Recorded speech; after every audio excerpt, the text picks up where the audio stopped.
बलौदा बाजार प्रकरण आपको अच्छे से याद होगा। ये एक ऐसा मामला था जिसने पूरे छत्तीसगढ़ क्या पूरे देश भर को हिला दिया था। आपने शायद ही पहले कभी ऐसा सुना हो कि देश के किसी जिले में कलेक्टर और एसपी दफ्तर को फूंक दिया गया हो, सारे कागजात लगभग जला दिए गए हों और 100 से ज़्यादा गाड़ियां, 2 पहिया और 4 पहिया वाहनों में आग लगा दी गई हो। आगजनी का जो आयोजक है वो किशोर नवरंगे नाम का एक युवक है।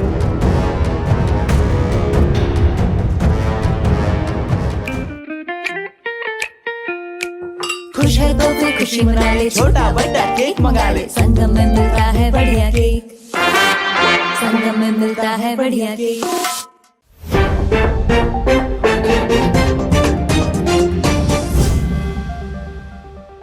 नमस्कार, मैं हूं मयंक चतुर्वेदी और आप देख रहे हैं तीरंदाज। बलौदा बाजार प्रकरण आपको अच्छे से याद होगा क्योंकि ये एक ऐसा मामला था जिसने पूरे छत्तीसगढ़ क्या पूरे देश भर को हिला दिया था। आपने शायद ही पहले कभी ऐसा सुना हो कि देश के किसी जिले में कलेक्टर और एसपी दफ्तर को फूंक दिया गया हो, सारे कागजात लगभग जला दिए गए हों और 100 से ज़्यादा गाड़ियां, 2 पहिया और 4 पहिया वाहनों में आग लगा दी गई हो या उनको पलट दिया गया हो।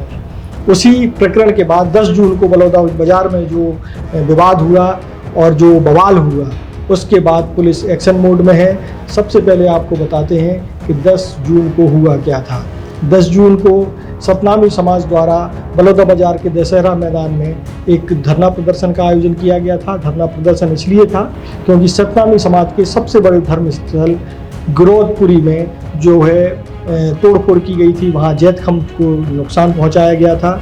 जैतखम्भ जो है सतनामी समाज का सबसे पवित्र स्तंभ होता है जो कि सफ़ेद कलर का होता है, उसको कुछ लोगों ने काट दिया था। हालांकि पुलिस ने कुछ लोगों को गिरफ्तार किया और बताया कि ये जो है आपसी पैसे के लेन देन के कारण या मजदूरी का भुगतान न करने के कारण बिहार से आए हुए कुछ श्रमिकों ने ऐसा काम किया था।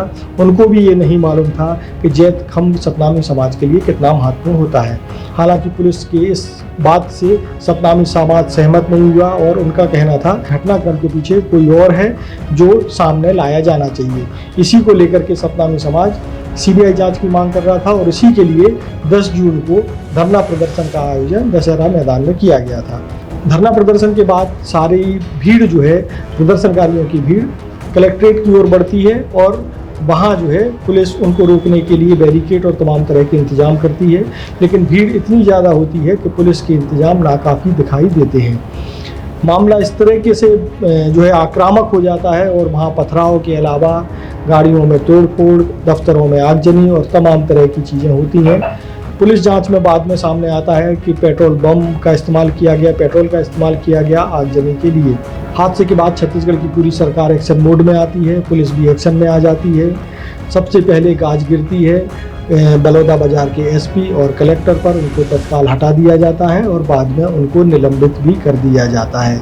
क्यों? क्योंकि वो सतनामी समाज के आक्रोश को ठंडा करने में, समय पर ठंडा करने में नाकाम रहे। इतने बड़े हादसे के बाद चूंकि ये पहली बार हुआ था कि किसी कलेक्ट्रेट दफ्तर को फूंका गया हो, किसी एसपी दफ्तर को फूंका गया हो। हालांकि पुलिस की अब जो विज्ञप्तियां और जो कागजात प्रशासन जारी करता है इस मामले को लेकर के, उसमें एक कोशिश दिखाई देती है कि आगजनी का जो घटनाक्रम है वो कलेक्ट्रेट और एसपी दफ्तर में हुआ, उसकी जगह संयुक्त भवन शब्द का इस्तेमाल किया जाता है, जहां बहुत सारे भवन थे जिसमें कलेक्टर और एसपी ऑफिस भी शामिल है। जब इतना बड़ा घटनाक्रम हो जाता है उसके बाद पुलिस की धरपकड़ शुरू होती है। पुलिस अपना जाल बिछाती है। CCTV footage, video footage, social media पर वायरल हो रहे वीडियोस, इनके आधार पर आरोपियों की धरपकड़, उन्हें चिन्हित करने का काम शुरू किया जाता है। पुलिस इस पूरे मामले में 9 FIR दर्ज करती है और इन 9 FIR में जो है उन लोगों को भी शामिल किया जाता है जिन्होंने 10 जून को धरना प्रदर्शन का आयोजन किया था। धीरे धीरे पुलिस की जांच आगे बढ़ती है और अब तक जो है 137 लोगों की गिरफ्तारी हो जाती है। इस पूरे मामले में अब जो है पुलिस ने एक बहुत बड़ा दावा किया है। पुलिस के अनुसार इस पूरे मामले का जो कर्ता धर्ता है या आगजनी का आयोजक, ऐसा शब्द इस्तेमाल किया गया है कि आगजनी का जो आयोजक है वो किशोर नवरंगे नाम का एक युवक है जो कि भीम क्रांतिवीर संस्था का संस्थापक है। आपको बता दें कि पुलिस ने पहले ही 3 संगठन के लोगों पर जो है इस पूरे घटनाक्रम का आरोप लगाया था। पुलिस का मानना था कि भीम आर्मी, भीम रेजिमेंट और भीम क्रांतिवीर संगठन के लोग जो है इस पूरे जो आगजनी हुई है उसमें मुख्य साजिशकर्ता हैं।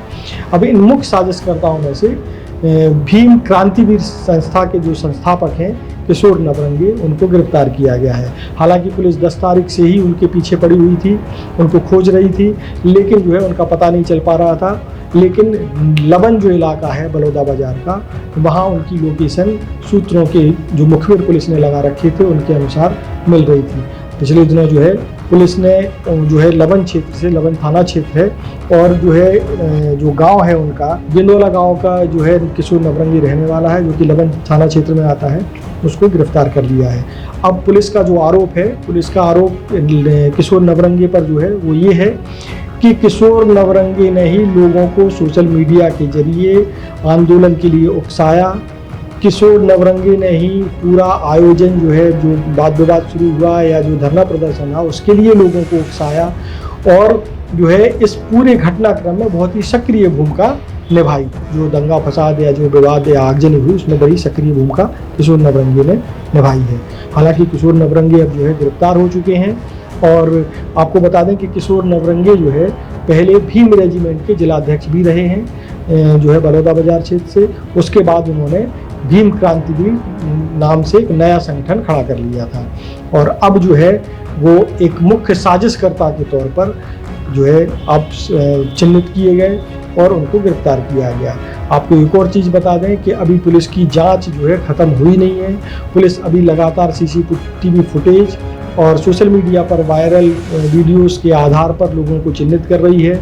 उन लोगों को चिन्हित किया जा रहा है जो उस आयोजन के कर्ता धर्ता थे, उस आयोजन में शामिल थे। उस तोड़फोड़ आगजनी में जो लोग शामिल थे उनको भी अभी चिन्हित करने का काम किया जा रहा है और जो है सोशल मीडिया पर जो न्यूसेंस फैलाने वाले हैं उनको भी चिन्हित किया जा रहा है। धीरे धीरे जो है आने वाले दिनों में और भी कुछ लोगों की गिरफ्तारियां हो सकती हैं और इन गिरफ्तारियों के बाद जो है अभी जो 137 जो गिरफ्तारियां हैं उसके बाद संख्या और बढ़ने की संभावना है। आगे भी बलौदा बाजार प्रकरण को लेकर के जो भी अपडेट आएगा उससे हम आपको अवगत कराते रहेंगे। तब तक के लिए नमस्कार। तीरंदाज से जुड़े रहने के लिए चैनल को सब्सक्राइब करना बिल्कुल ना भूलें।